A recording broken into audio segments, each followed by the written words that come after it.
All right, guys, so here it is.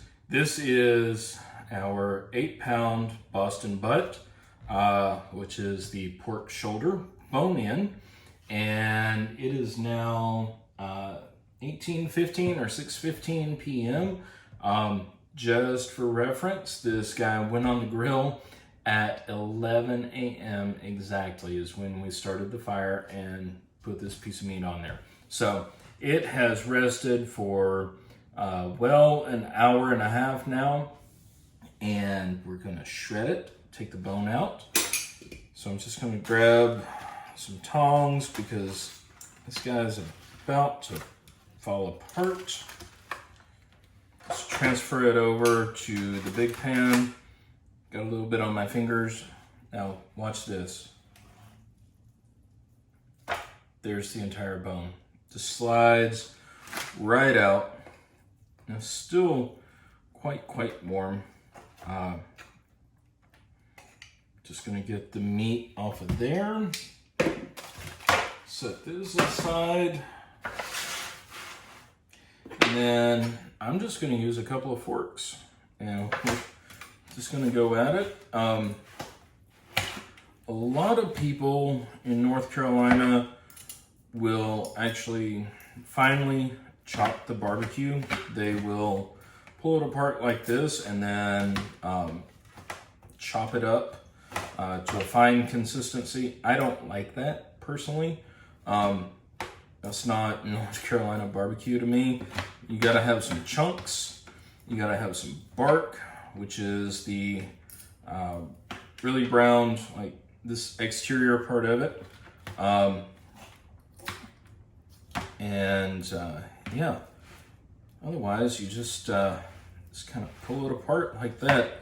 You can see how easy, and it's still hot. I mean, even though it's been resting for like what, an hour and a half now,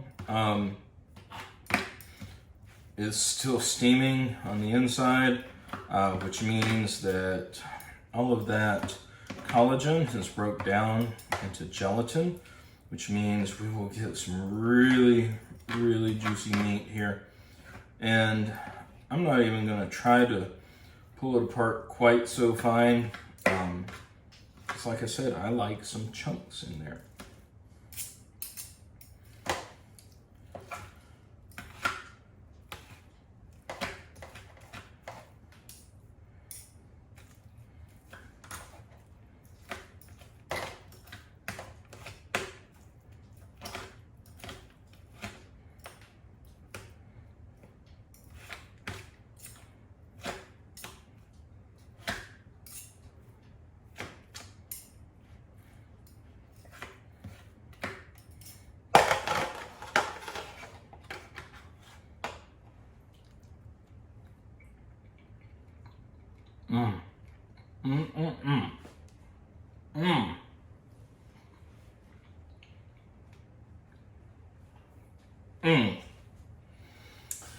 That tastes so good. So let me finish pulling the rest of this apart, and then we'll finish up with a sandwich. All right, guys, so here we are 30 minutes later from shredding.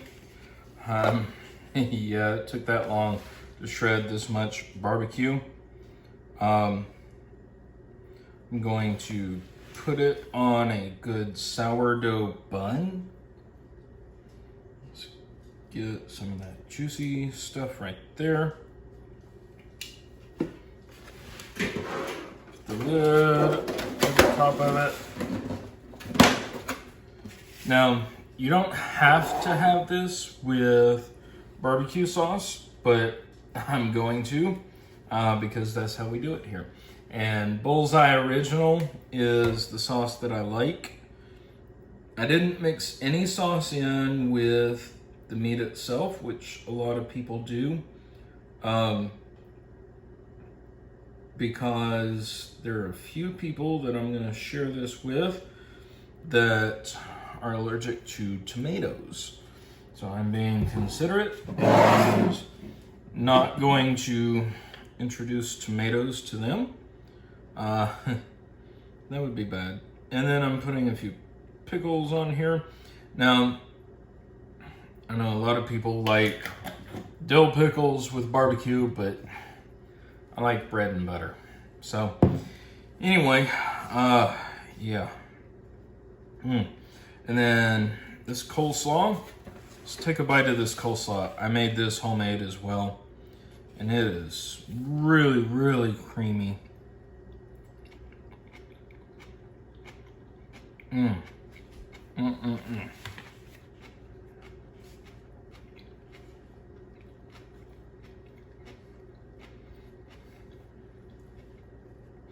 All right, so let's dig into the barbecue.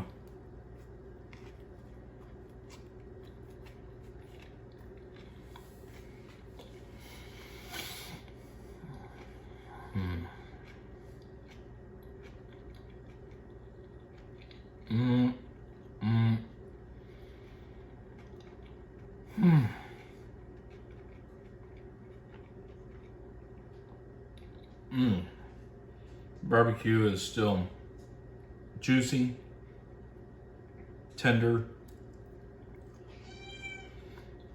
Yeah, Dobbies, I know. I know you want some. Kitties aren't going to get any. Well, they'll probably get a taste. Anyway, here's Dobbies. There's my barbecue and slaw. Dobbies isn't getting any off that plate. Thank y'all for watching. Thank y'all for all your support. And hopefully we'll do this again.